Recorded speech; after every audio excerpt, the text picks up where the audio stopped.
Affaire d'Outreau, les enfants menteurs? Début 2000, beaucoup se souviennent vaguement d'une affaire où des enfants auraient menti, manipulés par leur mère et où des innocents auraient été emprisonnés pendant des années. C'est effectivement la version rapportée à l'époque par les médias. Netflix sort une série le 15 mars sur cette affaire hors norme. Retour dans le temps, fin des années 90. Les enfants de lait, placés en famille d'accueil, sont les premiers à parler de viol et sévices sexuels, avant d'être rejoints par des dizaines d'autres qui témoignent. C'est en fait un véritable réseau de prostitution pédophile qui est mis au jour.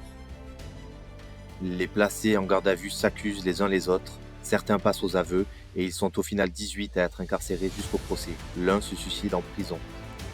Daniel Legrand, incarcéré et aujourd'hui acquitté, témoigne même par courrier au juge et à France 3 avoir été témoin d'une scène de meurtre d'une petite fille. La presse s'emballe. Son témoignage est appuyé par d'autres témoins, dont les enfants de lait, et il en avait même parlé auparavant à son psychiatre. Le corps n'ayant pas été retrouvé, la piste est close. Le procès a lieu en 2004 à Saint-Omer. C'est un fiasco, mais pas pour la même raison que celle rapportée dans les médias, selon laquelle Myriam Badawi, la mère de lait, aurait tout inventé. C'est un fiasco car dans la petite salle du tribunal, les enfants victimes sont placés dans le box des accusés, car les accusés sont trop nombreux pour pouvoir y être placés. Les enfants ne sont défendus que par 2 avocats commis d'office, alors que les 17 accusés occupent les bancs en compagnie de leurs 19 avocats et une centaine de journalistes, allant même parfois déjeuner ensemble. Les enfants ne peuvent témoigner car on leur coupe la parole et ils sont assaillis de questions inquisitrices.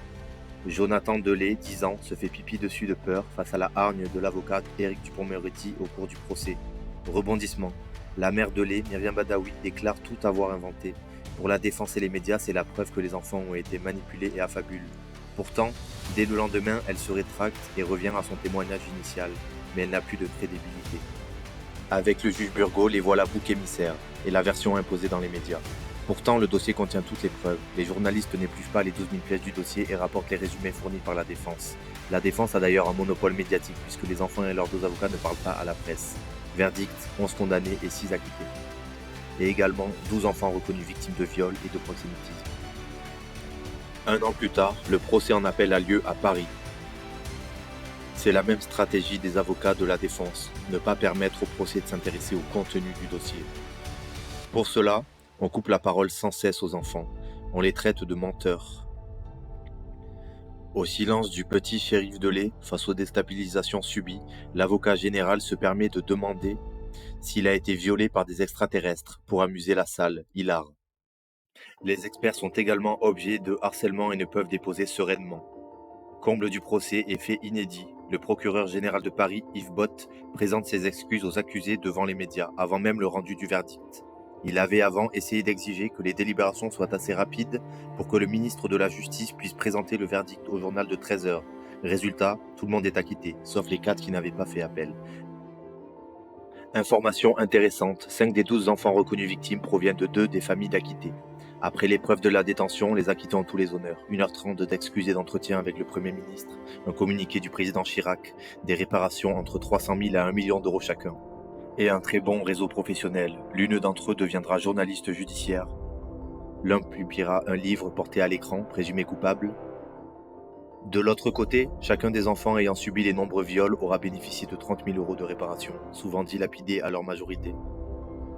Les enfants du couple de lait notamment auront tous connu la rue et l'abandon, après de multiples familles d'accueil. Parmi les 13 acquittés, le couple Lavier a depuis été condamné pour agression sexuelle sur leur fille. Un malheureux hasard ? En 2013, un documentaire donne enfin la parole aux enfants victimes, aux experts et aux acteurs de l'affaire. Saboté par la défense des accusés. Il s'appelle « Outreau, l'autre vérité », disponible sur Dailymotion mais jamais passé à la TV. Shérif de lait a écrit un livre évocateur, Guernica dans la tête. Qui peut imaginer l'effet procuré par la vision de ces agresseurs montrés en héros à la télévision ? Son petit frère Jonathan Delay a enfin réussi à publier en 2022 son livre, Au-delà l'irréparable. Depuis l'affaire d'Outreau, les professionnels assurent que les droits de l'enfant ont régressé de 20 ans en France. La théorie infondée de l'aliénation parentale s'impose, défendue par le docteur Bensoussan, qui n'ayant pas examiné les enfants d'Outreau a remis en cause leurs paroles et les expertises. L'enfant ment et l'adulte dit vrai. Face à cette justice absurde, des centaines de mères s'exilent avec leurs enfants ayant dénoncé l'inceste et les abus paternels. car le système judiciaire n'écoute pas les plaintes et les force à les remettre à leur père criminel. Rodolphe Constantino, avocat d'enfant victime dénoncé en 2012. L'impunité d'un agresseur sexuel est garantie lorsque cet enfant a moins de 3 ou 4 ans. Les défenseurs des enfants sont inquiets de la série Netflix car le premier extrait se focalise uniquement sur Myriam Badawi. Reprenant la thèse de la défense des acquittés qui veut imposer l'idée que les accusations ne reposaient que sur cette femme. Une provocation ou la préparation d'un rebondissement de la part de Netflix?